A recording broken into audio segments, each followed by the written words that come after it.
I never thought summer camp at 23 would change my life. But here I am, lying in a creaky bunk bed, staring at wooden rafters, trying to figure out how to explain the photograph tucked under my pillow to the guy sleeping 6 feet below me. My name is Marcus, and I'm a counselor at Camp Redwood, tucked away in the Sierra Nevada mountains. It's my second year here, though last summer feels like a lifetime ago. Back then, I was closeted, careful, always watching my words. This year, I told myself things would be different. I'd be myself, authentic. Whatever that means when you're still figuring out who that self actually is. The photograph is of my ex-boyfriend, Thorn. Yes, Thorn, like the plant. His parents were botanists with a sense of humor. We broke up 3 months ago, right before I left for camp, and I'm still not entirely sure why I brought his picture with me. Maybe because our relationship was the first time I felt seen. Maybe because I'm an idiot who can't let go. Probably both. I didn't expect anyone to find it. The cabins here are rustic, sure, but counselors get our own space, usually. Except this year, enrollment was up, which meant doubling up, which is how I ended up sharing cabin 7 with Ezra. Ezra arrived on the same shuttle I did 3 weeks ago. Tall, maybe 6'2", with dark curls that perpetually looked like he'd just woken up, and these startling green eyes that seemed to notice everything. He had this quiet confidence about him, the kind that doesn't need to announce itself. When we first met, he shook my hand firmly and said, "Top or bottom?" I nearly choked on my own spit before he clarified, "The bunk, man. Which do you want?" I took bottom. Seemed safer. The first week was fine. We established a rhythm. Ezra taught wilderness survival to the older kids, while I handled arts and crafts with the younger ones. We'd pass each other on trails, exchange nods, share the occasional beer after lights out when the kids were asleep. He was easy to be around. Comfortable silence, the kind where you don't feel pressured to fill every moment with words. But there were these moments, like when he'd come back from the lake, shirt off, water still dripping from his hair, and he'd catch me looking. He never said anything, just smiled, this small, knowing smile that made my stomach flip. Or late at night when I couldn't sleep, I'd hear him shift in the bunk above, and I'd wonder if he was awake too, staring at his own ceiling, thinking his own thoughts. The photograph incident happened on a Tuesday. I remember because Tuesdays were always chaotic. Morning swim lessons, followed by the dreaded ropes course, then evening campfire. I was exhausted, covered in paint from an art project that went sideways when 8-year-old Sophie decided abstract expressionism meant throwing tempera at everyone. I'd crashed onto my bunk around 9, fully clothed, just needing 5 minutes before I showered. My pillow had shifted, and when I went to adjust it, I realized with cold horror that the photograph was gone. My heart stopped. I shot up, frantically patting the sheets, checking under the mattress. Nothing. I tried to remember the last time I'd seen it. This morning? Yesterday? Had it fallen? Had someone taken it? The cabin was small. There weren't many places it could be. Looking for this? I spun around. Ezra stood in the doorway, holding the photograph between 2 fingers. His expression was unreadable. Not angry, not disgusted, just curious. My throat went dry. "I wasn't snooping," he said, stepping inside and closing the door. "It fell when I was making my bunk this morning. Landed face up on the floor." He glanced at the photo, then at me. He's handsome. I couldn't speak. Every possible response jammed up in my brain. Deny it? Lie and say it was a friend? Grab it and run? Instead, I just stood there, frozen, probably looking like a deer in headlights. Ezra walked over and held it out to me. "Marcus, breathe. It's okay." I took the photo with shaking hands. Thorne stared back at me, that crooked smile he always had, the one that made his eyes crinkle. We'd taken this at Golden Gate Park on one of those perfect San Francisco days where the fog burns off and the whole city feels alive. "Sorry," I finally managed. "I should have mentioned. I'm gay. If that's weird for you, sharing a cabin, I can talk to the director, maybe switch." "Why would that be weird?" Ezra interrupted. He sat on the edge of my bunk, looking genuinely confused. "Marcus, I don't care who you're attracted to. I care that you're a good counselor, which you are, and a decent roommate, which you also are, even if you do leave your towels on the floor." I let out a breath I didn't know I was holding. "Really? Really?" He paused. But I am curious. You keep his picture under your pillow. You broke up, right? I'm guessing, since you're here and he's not. I sat down next to him, the bunk creaking under our combined weight. The cabin smelled like pine and old canvas. Outside, I could hear kids laughing, probably sneaking extra s'mores before bed. 3 months ago, I said. Right before camp started. What happened? I turned the photograph over in my hands. I don't know exactly. That's the worst part. We'd been together almost 2 years. Everything seemed fine. Good, even. Then one day, Thorne sat me down and said he thought we wanted different things. That he was moving to New York for grad school and didn't want to do long distance. He said it was better to end things clean. But you didn't want to end things? No. My voice cracked slightly. I would have done long distance. I would have moved to New York eventually. I told him that. But he'd already made up his mind. He was kind about it, which somehow made it worse. No big fight, no dramatic scene, just this calm, rational conversation where he explained why we were over, like he was narrating the end of our relationship to someone who wasn't even there. Ezra was quiet for a moment. Then he said, "Can I tell you something? You can tell me to shut up if it's none of my business. Go ahead. Bringing his picture to camp, keeping it under your pillow, that's not moving on. That's keeping him close enough that you don't have to feel the full weight of losing him." The words hit harder than I expected. I wanted to argue, but I couldn't. He was right. Maybe I don't want to move on, I said quietly. Maybe he was the best thing that ever happened to me, and I'm supposed to just forget that.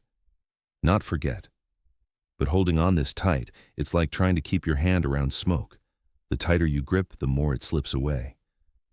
Ezra stood up, running a hand through his curls. I went through something similar. Different circumstances, but the same feeling of not being ready to let go. What did you do? He smiled, sad and knowing. I came to camp. Figured the mountains might help me get some perspective. Jury's still out on whether it's working. There was something in the way he said it, a vulnerability I hadn't seen before. Do you want to talk about it? Not tonight. He headed toward the door, then paused. But Marcus, I'm glad you told me the truth. About being gay, about Thorne, all of it. You don't have to hide here, not with me. After he left, I sat there for a long time, holding Thorne's photograph. The cabin felt different somehow, lighter, like a pressure I hadn't known I was carrying had eased just slightly. The next few days were strange. Not bad strange, just different. Ezra and I talked more. Real conversations, not just logistics about whose turn it was to sweep or whether we had enough bug spray. He told me about his ex, a woman named Charlotte who'd been his high school sweetheart. They had dated for 6 years, were engaged. Then she'd admitted she'd fallen in love with someone else. He'd moved across the country to escape the memories, ended up in California, and found the camp job online at 2 a.m. during an insomnia spiral. Do you still love her? I asked one night. We were sitting on the cabin steps sharing a bag of trail mix and watching stars appear. I love who I thought she was, he said, but I don't think I really knew her. Not the way you're supposed to know someone you're going to marry. We were together so long it was comfortable, easy, but comfortable isn't the same as right. I thought about Thorne, about how we'd fallen into patterns. Friday date night, Sunday morning farmer's market, Tuesday, trivia at our favorite bar. It had been comfortable. Had it been right? How do you know the difference? I asked. Ezra was quiet, then said, I think when it's right, you don't have to convince yourself. You don't have to work to justify it or explain it. It just fits. Something shifted that night, not dramatically, not like a lightning bolt revelation. More like a door opening just a crack, letting in a sliver of light I hadn't known I needed. Work kept us busy. The kids were in full summer mode, wild with freedom and sugar. There was the incident with the raccoon in the mess hall, the great water balloon war that got way out of hand, and the night half the campers swore they saw Bigfoot, which turned out to be the maintenance guy, Gary, taking his evening walk. But in the quiet moments, in between the chaos, I found myself watching Ezra. The way he was patient with the kids, never losing his temper even when they tested every boundary. The way he'd sit with the lonely ones at lunch, making them feel included. The way he looked at sunrise during our morning hikes, like he was seeing something the rest of us missed. And sometimes, I'd catch him watching me too. It was Friday, 2 weeks after the photograph incident, when things changed again. We had the evening off, a rare occurrence. Most of the counselors went into town, but Ezra and I stayed back. He suggested we hike to the ridge, this spot about a mile up where you could see the whole valley. The trail was steep, winding through pines and manzanita. We didn't talk much, saving our breath for the climb. When we reached the top, the sun was setting, painting the sky in shades of orange and pink and purple I didn't have names for. "This is why I came here," Ezra said, sitting on a flat boulder. "Charlotte and I lived in the suburbs. Everything was planned, scheduled, controlled. I forgot what it felt like to just exist in a moment." I sat next to him. Our shoulders were almost touching. "Do you regret it? The relationship?" "No, it taught me a lot, mostly about what I don't want." He turned to look at me. "What about you? Do you regret Thorne?" "I don't know. I loved him. I still do, I think. But maybe Ezra, maybe you were right. Maybe I've been holding on to an idea of him instead of accepting what actually happened." "It's hard," he said softly, "letting go of who we thought someone was." The sun dipped lower, the air cooled, and in that moment, with the valley spread out before us and the sky on fire, I felt something I hadn't felt in months. Peace. Not happiness exactly, not yet, but the possibility of it. "I think I'm going to let him go," I said. "Not forget him, but stop carrying him around like this." Ezra smiled. "That's good, Marcus. That's really good." We sat there until the stars came out, talking about everything and nothing, our childhoods, our dreams, our fears. He told me about wanting to write a book someday. I told him about my secret passion for pottery, how I'd taken a class once and loved the feeling of shaping something with my hands.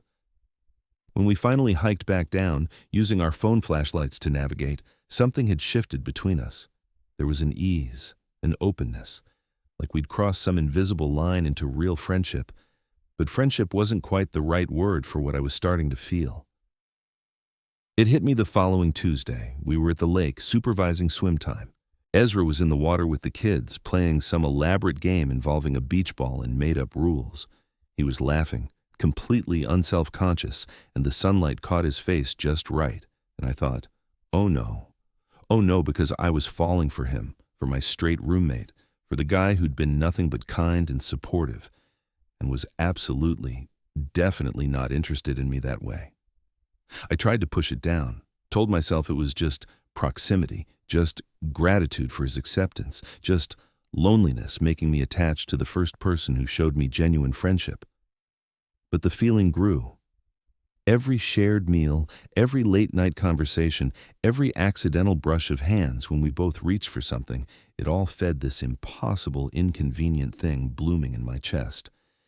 I started keeping my distance, not obviously, just enough. I'd volunteer for extra duties, take longer showers, go to bed earlier. If Ezra noticed, he didn't say anything. Then came the night of the counselor bonfire. Once a summer, after the kids were asleep, the staff gathered at the big fire pit for what was essentially an adult party. Someone always brought a guitar, someone else brought whiskey, and we'd sit around telling stories and pretending we weren't all exhausted. I almost didn't go. But staying in the cabin alone felt pathetic, so I went, determined to be social, to remind myself there were other people in the world besides Ezra. It was nice. The fire was warm, the whiskey was smooth, and I actually laughed at Gary's terrible jokes. But I was hyper-aware of Ezra across the circle, talking to Jessica, one of the other counselors. She was pretty, funny, clearly interested in him, and he was smiling at her, engaged in whatever conversation they were having. I felt sick. I left early, mumbling something about being tired. Back at the cabin, I pulled out Thorne's photograph.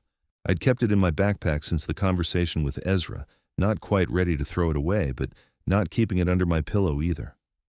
I looked at it now, really looked at it, and felt a strange sort of clarity. I didn't love Thorne anymore, not in the present tense. I loved who he'd been to me, what we'd shared. But the person I was now, sitting in this cabin, that person had moved on even if I hadn't admitted it. I heard footsteps outside. Ezra came in, looking concerned. "Hey, you okay? You left pretty quick." "Yeah, fine, just tired." He didn't buy it. He sat on my bunk, close enough that I could smell pine and smoke on his clothes. "Marcus, talk to me. What's going on?" "Nothing, really." "Bullshit." His voice was gentle but firm. "You've been avoiding me for over a week. If I did something—" "You didn't do anything." The words came out sharper than I intended. "That's the problem. You've been perfect. You're kind and funny and smart, and you make me feel like I matter, and I can't—" I stopped, horrified at what I'd almost said. Ezra went very still.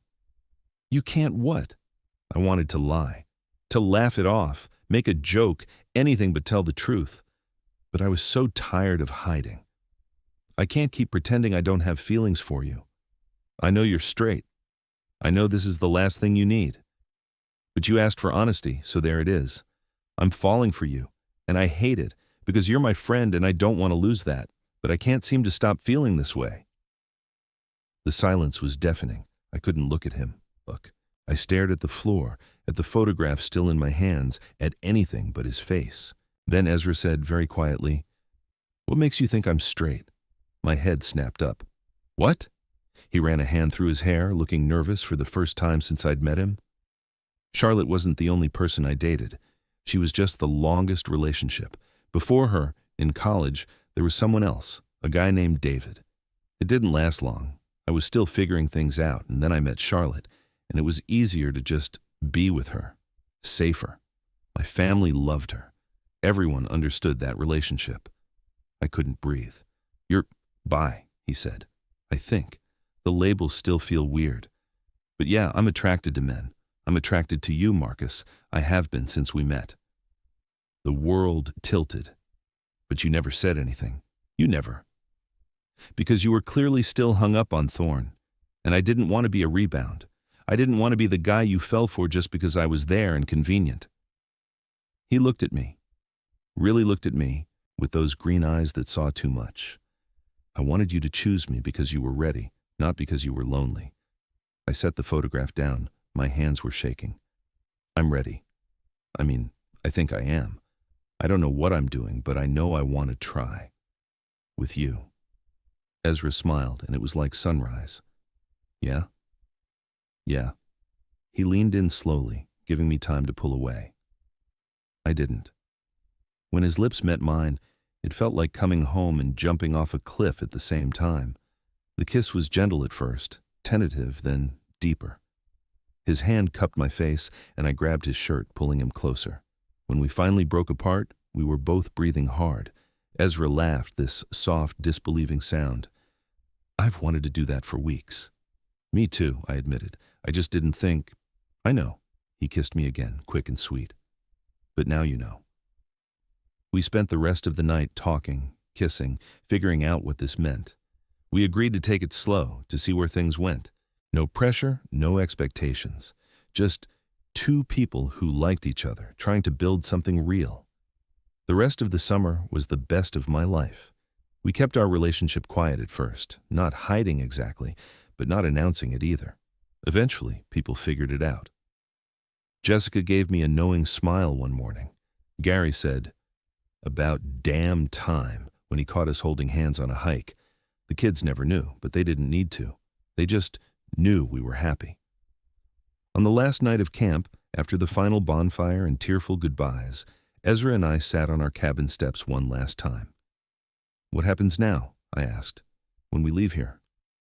"I don't know," he said honestly. "But I want to find out. If you do." I thought about Thorne's photograph, which I'd finally thrown away last week. I thought about all the time I'd spent looking backward instead of forward. And I thought about Ezra, this unexpected gift of a person who'd shown me what it meant to be truly seen. "I do," I said. "I really do." He kissed me under the stars, and I knew with absolute certainty that this was what right felt like. Not comfortable, not easy, but right. We exchanged numbers, made plans to meet in the city, promised to figure out the logistics later. Because sometimes love doesn't follow a plan. Sometimes it shows up in a shared cabin, in an honest conversation, in the space between who you were and who you're becoming. I came to camp thinking I'd spend the summer getting over Thorne. Instead, I spent it finding myself, and finding Ezra, which might be the same thing. As we packed up the next morning, I took one last look around the cabin. It was just wood and canvas, nothing special, but it was where I learned to be honest, where I learned to let go, where I learned that sometimes the best things in life are the ones you never saw coming. Ezra caught me staring and smiled. Ready? I shouldered my backpack and took his hand. Yeah, I'm ready.